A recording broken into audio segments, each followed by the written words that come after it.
নমস্কাৰ। আজি আমি অসমৰ গুৰুত্বপূৰ্ণ তাৰিখসমূহ বিষয়ে জানিম।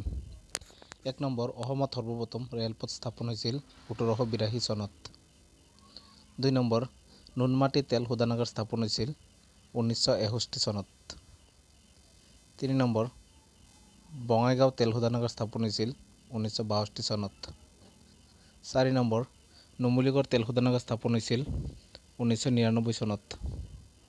৫ নম্বৰ, ডিগবৈ তেল শোধনাগাৰ স্থাপন হৈছিল ১৯০১ চনত। ৬ নম্বৰ, শিলঘাট মৰাপাট কল স্থাপন হৈছিল ১৯৭০ চনত।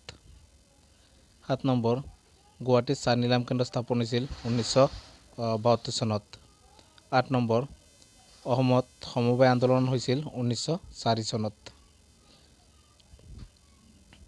৯ নম্বৰ, অসম ৰাজ্যিক পৰিবহণ ব্যৱস্থা আৰম্ভ হৈছিল ১৯৪৮ চনত। ১০ নম্বৰ, অসম বিত্ত নিগম স্থাপন হৈছিল ১৯৯৪ চনত। ১১ নম্বৰ, অসম চুক্তি স্বাক্ষৰিত হৈছিল ১৯৮৫ চনত। ১২ নম্বৰ, গুৱাহাটী হাইকোৰ্ট স্থাপন হৈছিল ১৯৪৮ চনত। ১৩ নম্বৰ, অসম সাহিত্য সভা গঠিত হৈছিল ১৯১৭ চনত। ১৪ নম্বৰ, অসমীয়া ভাষা ৰাজ্যিক ভাষা হিচাপে স্বীকৃতি দিছিল ১৯৬০ চনত। ১৪ নম্বৰ, অসমীয়া ভাষা উন্নতি সাধিনী সভা আৰম্ভ হৈছিলে ১৯৮৮ চনত। ধন্যবাদ।